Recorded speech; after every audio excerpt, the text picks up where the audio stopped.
ಮಧ್ಯಾಹ್ನದ ನಂತರ ಬೆಂಗಳೂರಿನಲ್ಲಿ ಜೋರಾಗಿ ಮಳೆ ಸುರಿಯೋದಕ್ಕೆ ಪ್ರಾರಂಭ ಮಾಡಿದೆ. ಬೆಂಗಳೂರಿನಲ್ಲಿ ಸುರಿದಂತ ಮಳೆ ಅದರ ಎಫೆಕ್ಟ್ ಮೋದಿಗೂ ಕೂಡ ತಟ್ಟಿದೆ. ಹೆಲಿಕಾಪ್ಟರ್ ಬಿಟ್ಟು ಕಾರ್ನಲ್ಲಿ ತೆರಳಬೇಕಾದಂತ ಪರಿಸ್ಥಿತಿ ನಿರ್ಮಾಣವಾಯಿತು. ರಸ್ತೆ ಮಾರ್ಗವಾಗಿ ಎಚ್ಎಎಲ್ಗೆ ಆಗಮಿಸಿದ್ರು ಮೋದಿ. ಐಐಟಿಯಿಂದ ಕಾಪ್ಟರ್ ಸಹಾಯದಿಂದ ತೆರಳಬೇಕಿತ್ತು ಪ್ರಧಾನಿ ಮೋದಿ ಅವರು. ಆದರೆ ಮಳೆ ಜೋರಾಗಿ ಸುರಿದಂತ ಪರಿಣಾಮ ರಸ್ತೆ ಮಾರ್ಗವಾಗಿ ಪ್ರಯಾಣವನ್ನ ಬೆಳೆಸಿದ್ದಾರೆ.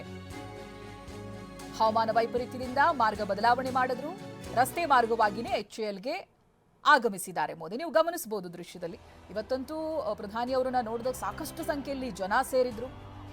ಈ ನಡುವೆ ಮಧ್ಯಾಹ್ನ ಕಾಪ್ಟರ್ ಮೂಲಕವಾಗಿ ಎಚ್ಎಎಲ್ಗೆ ತೆರಳಬೇಕಿತ್ತು. ಆದರೆ ಜೋರಾಗಿ ಮಳೆ ಸುರಿದಂತ ಪರಿಣಾಮ ಕಾಪ್ಟರ್ ಬದಲಿಗೆ ರಸ್ತೆ ಮಾರ್ಗವಾಗಿ ತೆರಳಿದ್ದಾರೆ.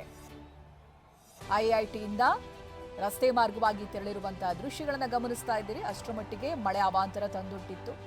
ಕಾಪ್ಟರ್ನಲ್ಲಿ ಪ್ರಯಾಣ ಮಾಡಬೇಕು ಅಂತ ಹೇಳಿದ್ರೆ ವೆದರ್ ಕ್ಲಿಯರೆನ್ಸ್ ಬೇಕಾಗುತ್ತೆ. ಬಟ್ ಬೆಂಗಳೂರಿನಲ್ಲಿ ಜೋರಾಗಿ ಸುರಿದಿರುವಂತಹ ಮಳೆ ಅದರ ಎಫೆಕ್ಟ್ ಪ್ರಧಾನಿವರೆಗೂ ಕೂಡ ತಟ್ಟಿದೆ.